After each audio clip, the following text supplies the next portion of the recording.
Hola, buen domingo. Eh, Aprovecho la mañana cuando no, por ahí está más fresco, más fresca, eh, la cabeza está más fresca, ¿no?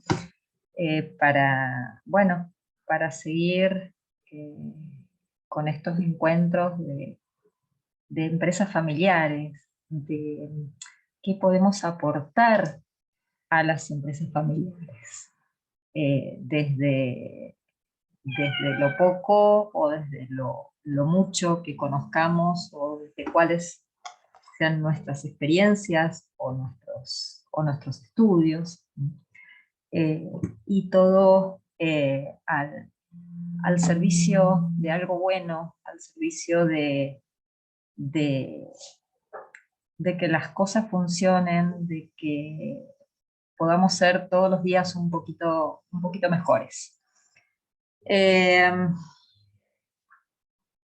Comienza una segunda parte donde vamos a reconocer las fases que tienen las empresas a lo largo de toda la vida, así como podemos ver en nosotros diferentes edades que marcan etapas de la vida, ¿no?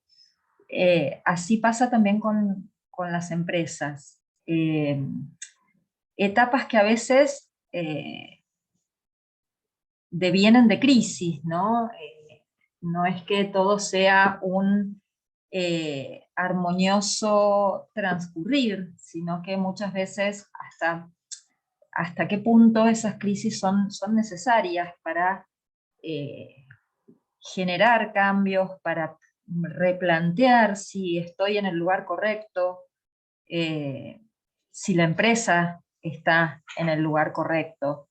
Eh, y son esos momentos los que veo que funcionan como un impulso, ¿no? Para ir hacia adelante, ¿no? Para eh, tomar fuerza y poder avanzar. Eh, en la otra parte o en la primera parte de los videos, habíamos hecho un análisis de las empresas, que yo digo siempre parte primero del análisis personal, ¿no? Eh, que veía los recursos, los procesos, las relaciones y la identidad.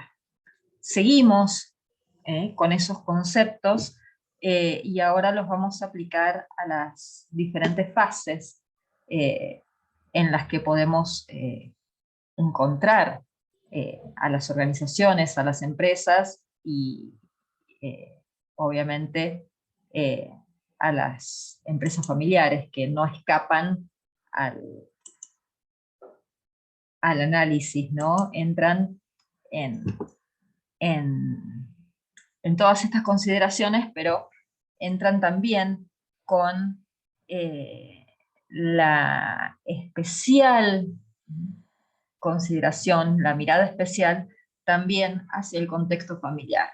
Entonces, eh, siempre que hablamos de los cambios en las empresas, siempre que hablamos de cómo avanzan, siempre que hablamos de, a ver en qué fase están, dónde están paradas y hacia dónde miran, eh, cargamos en ese estudio, cargamos en ese trabajo al contexto familiar, porque el contexto familiar es inescindible y porque la coherencia entre lo familiar y lo empresarial es la base ¿eh? Para trabajar en la empresa.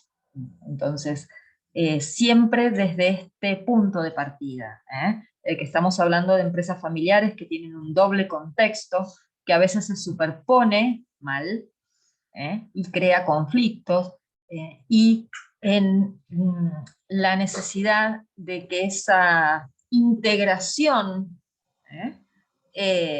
Sea, eh, sea coherente, sea respetuosa y provenga del reconocimiento de la empresa hacia la familia, de la familia hacia hacia la empresa, ¿no? Teniendo los valores como, si quieren, los valores son como una bisagra, ¿no?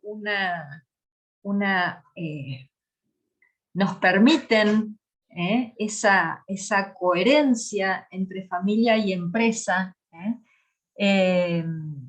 No sé si comparten la imagen, ¿no? Pero entre dos contextos, el, el, la unión viene por esa bisagrita, que es la que, estando bien aceitada, permite el pase, digamos, de la familia a la empresa, o de la empresa a la familia, como si fuera esa línea que separa los contextos, una puertita, y como que necesitamos esas bisagras bien aceitadas.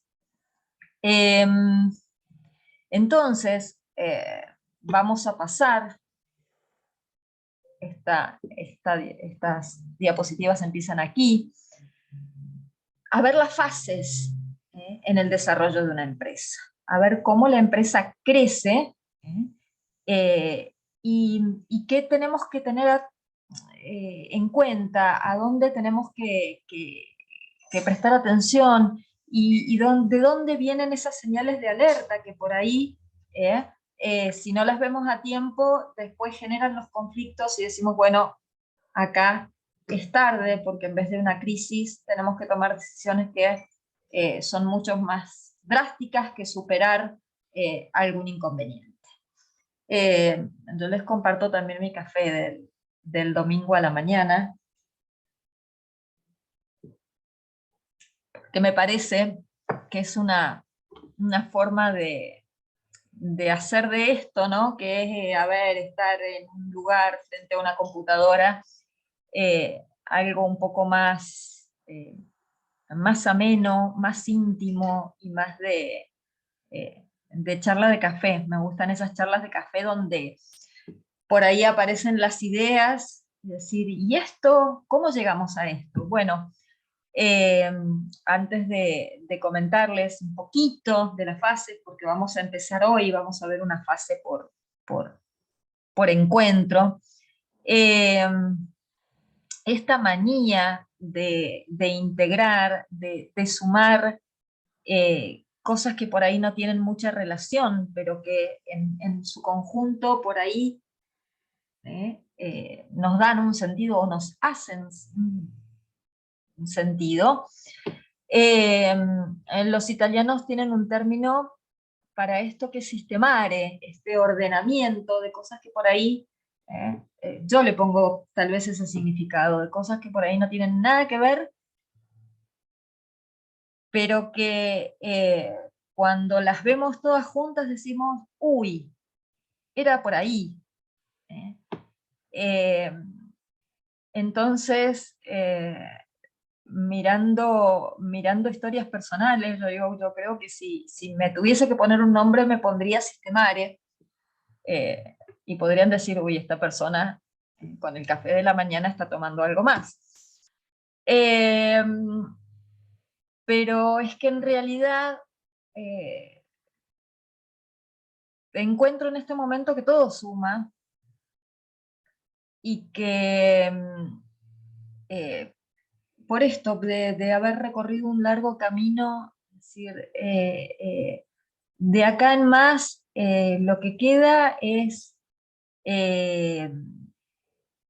ir generando o ir sumando energías que, eh, que ayuden, que aporten a lo bueno, ¿no? Entonces, un poco Sistemare me permite tomar cosas recogidas durante todo el camino, ¿no? Y decir, bueno, no solamente puedo aportar desde una profesión, sino desde las experiencias de vida, como si no las pudiera separar. Y esa experiencia de vida por ahí me lleva a otros conocimientos que tienen que ver por ahí con las constelaciones, o con otro camino, o con un camino espiritual. Entonces digo, ¿por qué no integrar todo esto? Y así, entonces viene Systemare.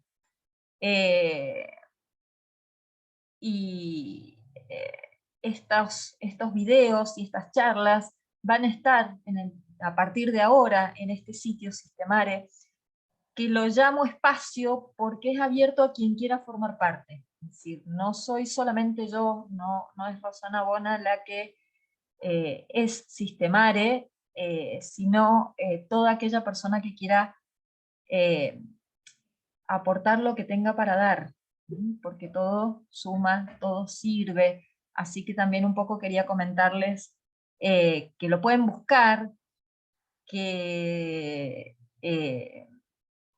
todo se comparte. Y lo que se comparte sin duda vuelve de manera mucho más rica y de manera mucho más grande. Así que bienvenida a esa abundancia. Disculpen por esta digresión, pero hacía falta también contextualizar todo este trabajo de empresas en este marco holístico e integrador. El otro día escuchaba, bueno, vamos a que lo holístico salga de la medicina, ¿no? Que es el término común, y que tenga que ver con que los conocimientos que tenemos no son compartimentos estancos, y que podemos abrirlos, y que en esa apertura nos enriquecemos mucho, y sobre todo nos enriquecemos del otro, porque el otro es el que nos da a nosotros la mirada del espejo, ¿no? Así que bienvenido a ese espacio, lo hago con mucha emoción y con mucha gratitud a todos los que estuvieron y a todo lo que fue como es. Porque ese camino es el que da la fuerza hacia adelante. Y disculpen también la emoción por esto, ¿no? Pero bueno, es el corazón el que está hablando. Volviendo a las empresas, sin duda también que se trata de empresas familiares tiene que ver con toda esta trayectoria. La primera etapa es la fase pionera. En este agradecimiento también, acá están las fuentes de toda esta información que les transmito, que proviene de Adigo Consultores y de Raúl Pardo, informador en las constelaciones organizacionales, que es el que de alguna manera logró el cambio de mirada, ¿no? Así que están ellos hoy también con nosotros. Entonces vamos a esta fase pionera. ¿Cuál es la fase pionera? Bueno, la del inicio, la de la creación de una empresa, ¿no? Y las restantes, la diferenciada, la integrada y la asociativa. Por ahora nos quedamos ahí, porque como esto tampoco es algo cerrado, estas cuestiones que vemos acá no son definitivas, todo va evolucionando, todo va cambiando, y esto por ahí nos sirve hoy. No significa que dentro de unos años sea la mirada, seguramente van a venir nuevas comprensiones. Pero bueno, centrándonos en esta fase pionera, vamos a ver qué es el primer escalón para pasar de esto que ponemos acá, de mi empresa a nuestra empresa, a través de las fases, vamos a ir avanzando hacia nuestra empresa. En el encuentro que hubo sobre empresas familiares y el Ministerio de Producción, hace unas semanas atrás, a fin de marzo, esto se remarcaba mucho, ¿no? Cómo se necesita esa grandeza de los fundadores, ¿no? Para pensar que su empresa en algún momento va a ser la empresa de todos. Y qué trabajo que eso lleva. Bueno, el pase ordenado por estas diferentes etapas, de momento o en un momento va a hacer que podamos ver, uy, es nuestra empresa. ¿Y cómo pasó? Haciéndole lugar, respetando esa evolución y sobre todo con mucha generosidad. Con mucha generosidad. Yo no soy dueño ni de lo que sé, ni de lo que hago. Eh, y y Bert Hellinger decía que los empresarios son seres muy especiales a los que hay que cuidar, hay que proteger, eh, porque piensan en grande, porque tienen una visión que nos supera. Cuando nosotros pensamos una cosa, el empresario ya va mucho más adelante, son visionarios, los grandes empresarios son visionarios, entonces también respetar esa visión, respetar ese talento, ¿no? Sobre todo el talento para cargarse los destinos de mucha gente, porque todos los que lo acompañan en un sueño ponen sus destinos al servicio de una idea, porque la empresa nace de una idea. Y en esta fase pionera, que es una fase absolutamente emocional, porque es lo que el fundador ha visto por ahí hasta desde chico, ¿no? O desde toda su historia. Si uno ve a veces hay empresas que ya está marcado en una persona muy joven,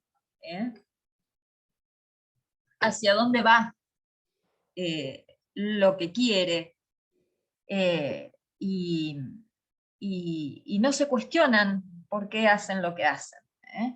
El otro día en clase de Derecho Laboral, en una pausa, escuchaba un alumno que comentaba, ¿no?, lo que vende, que está armando su propio emprendimiento, y le digo, ¿y tus padres qué? No, mi papá arquitecto, mi mamá abogada, ¿y vos por qué? Y porque yo estaba estudiando arquitectura también, me di cuenta que no me gustaba, Maxi es el nombre de mi alumno, y, y me vine a estudiar la licenciatura en Administración de Empresas porque yo quiero tener mi empresa. Y en época de pandemia vio que estaba bueno por ahí levantarse a las 6 de la mañana, ir a la feria, hacer bolsones de verdura y vender por los barrios los bolsones de verdura. Y le fue muy bien, pero dice, bueno, por ahí era muy sacrificado, entonces como sé de carpintería, bueno, se puso a fabricar muebles y ahora vende muebles. Y aparte de vender muebles, también está vendiendo vinos. Y, y tiene claro que su historia lo va a llevar a una empresa.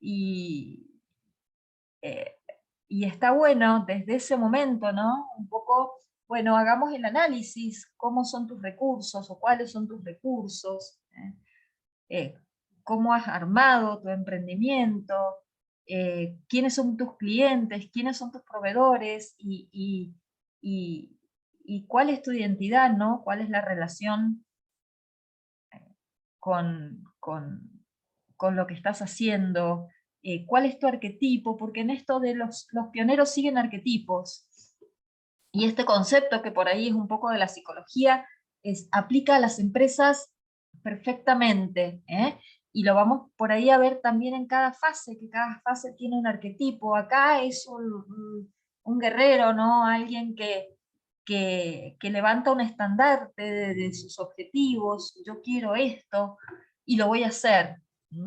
y tienen la fuerza para hacerlo. Por eso es que es una etapa emocional e intuitiva. Intuitiva porque hay, a ver, si quieren, ¿no? Hay olfato en esto. Hay algo invisible que guía a una persona a decir, voy a hacer una empresa. Y lo veía en este alumno, ¿no? Decir, bueno, yo voy a ser empresario, y no es lo que han hecho sus padres, o no es lo que hacen sus padres, pero está en él ya ese germen de, a ver, ¿qué puedo vender?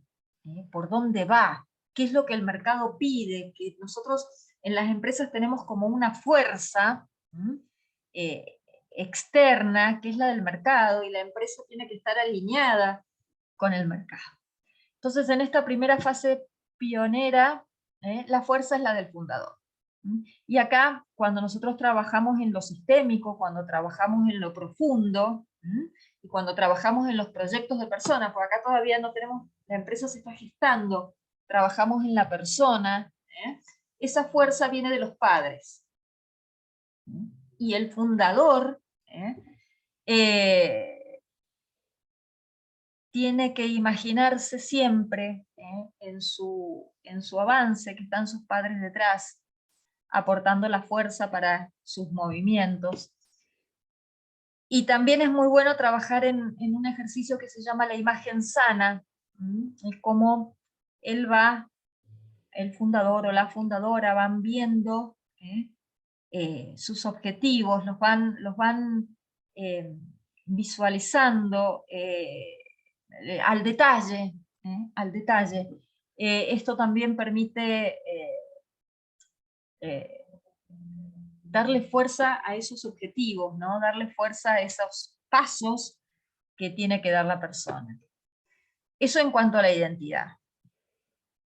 En cuanto a las relaciones en estas empresas pequeñas, pioneras, nos imaginamos pymes, mini pymes, micro pymes, de mucho esfuerzo, de mucho esfuerzo. La comunicación es fácil porque es poca gente, son pocas personas las que están en ese esfuerzo, todos se conocen, no hay organigrama, a pesar de que, si bien no hay organigrama, debería haber algunos soportes, ¿no? Como tener conciencia de la estructura que están creando, tener conciencia de el principio rector. También hay un lindo ejercicio que es para determinar cuáles son los principios rectores de una persona que lleva a la empresa, del fundador, porque a partir de esos principios rectores se ordena la acción, es decir, si el principio rector es la dedicación, si es el esfuerzo, si es el servicio al cliente, qué valores están detrás de esto. Es una buena manera de decir, bueno, yo estoy priorizando la calidad, eh, o estoy priorizando la dedicación, sé un poquito más sobre lo que hago, o estoy priorizando la satisfacción del cliente, o la satisfacción del cliente va detrás de la dedicación y de la calidad. Ese orden es muy importante, es muy llamativo cómo la persona descubre también esto, que a veces no lo tiene tan claro, porque no se crean que en esta fase pionera está todo claro.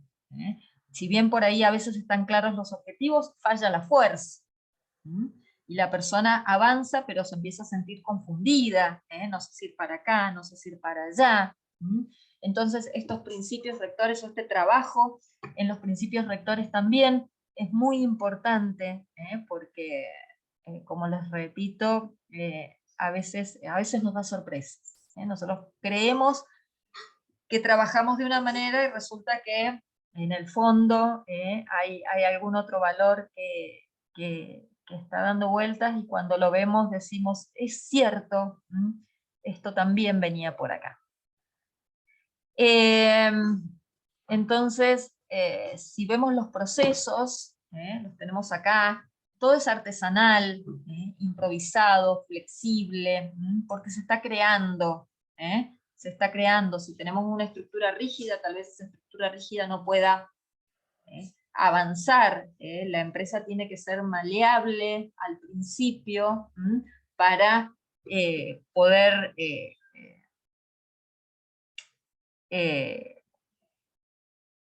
seguir corrigiendo errores, haciendo ajustes, y conociendo el mercado también, porque muchas veces el empresario se larga, se lanza, tiene la osadía de hacer algo, y hay que ver cómo se engancha eso con el mercado, ¿no? Bueno, y por último los recursos, son escasos, porque generalmente es la primera inversión la que acompaña esta etapa pionera, y después lo que son resultados se vuelven a invertir, hasta que esto prenda, digamos, ¿no? Hasta que vaya creciendo, las primeras ganancias no son ganancias para la familia, son ganancias para la empresa. Esto es importante. Esto es importante. ¿Por qué es importante? Porque si acá las ganancias de la empresa se van para la familia y ya cambiamos el vehículo y les compramos a todos los últimos celulares que, no sé, que hablan, caminan y que hacen de todo, podemos dañar a la empresa que necesita, que es la prioridad, ¿no? Entonces, en esto hay que ser como muy medido, muy racional, y no confundir acá, o no superponer las necesidades del contexto familiar con el contexto empresarial. Bueno, en cuanto a entonces, la característica o el valor que tiene esta empresa y que tiene contacto con los clientes, ¿sí? Y en cuanto a su fuerza coordinadora, lo que le da cohesión y quien es el armador del equipo, ¿no? Evidentemente es el pionero. Ahora bien, puede pasar, como les decía, que a veces esto de decir, sí, yo la tengo clara, si yo la tengo clara, no sea tan así. Y vienen las crisis.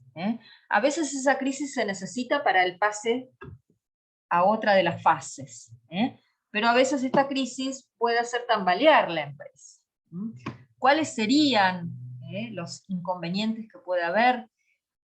La pérdida de confianza en el liderazgo, es decir, acá tenemos un problema en la identidad, que es lo que marcaba. Acá se tiene que trabajar mucho con el fundador, para ver si tiene la fuerza en este liderazgo, que no necesariamente tiene que ser autocrático, pero sí firme. La diferencia entre esto, ¿no? Entre esto lo tengo claro, o esto lo impongo porque yo lo digo. Y a veces el yo lo digo muestra un ego muy grande, pero nada de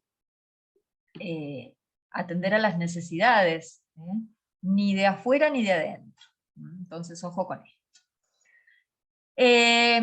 Falta de claridad en los objetivos y en la dirección.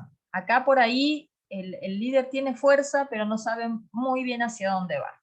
Puede hacer una cosa o puede hacer otra. Lo que quiere hacer no sabe bien cómo, no sabe con quién confiar, no sabe con quién aliarse. Entonces, acá puede pasar esto, sumado a lo siguiente, sumado a que no sabe con quién contar en lo interno, ¿no? Cómo se organiza y cómo se empieza a delegar, porque cuando la empresa va avanzando vamos viendo que que tiene sus necesidades y necesita gente que se sume y que atienda esas necesidades, y a su vez es necesario ir formando equipos, y esto a veces se hace difícil. Pero esto sería parte de poder pasar a la otra fase, ¿no? Porque la fase siguiente necesita esos equipos trabajando para empezar esa fase diferenciada racional. Estos equipos ya tienen que estar como formados y comprometidos, sobre todo. Bueno, otra crisis es porque hay un cambio en el mercado o en las tecnologías, y acá hay que adaptar, y entonces el adaptar tiene que ser o el cambiar tecnologías o el cambiar procedimientos sin descuidar lo humano, o compatibilizando lo humano con lo tecnológico. Si no, puedo cambiar tecnología y no me da nada de resultado. Y lo otro, la otra crisis viene por la falta de especialización técnica, ¿no? Que la podemos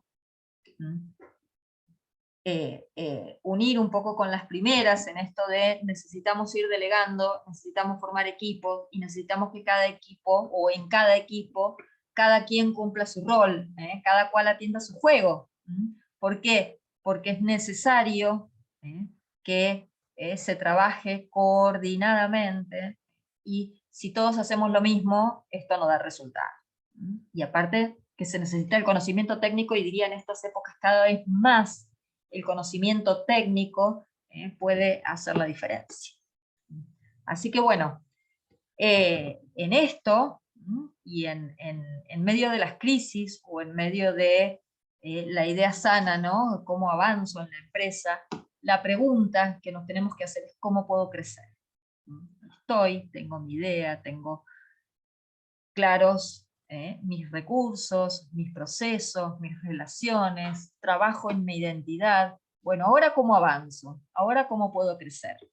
Y con esta pregunta, con este gran signo de pregunta, los dejo. Voy a invitarlos a pensar si estamos en esta fase pionera, cómo seguimos adelante.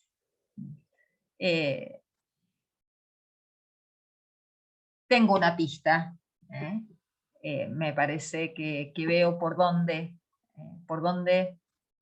seguir, por dónde atacar para pasar a la segunda fase, pero lo vamos a dejar para nuestra próxima charla. Muchas gracias, me hace muy feliz poder compartir esto, poder trabajar en esto, poder hacerles esta presentación, así que no tengo más que pedirles que, bueno, que sigan a Systemare, y que nos encontremos cuando deba ser.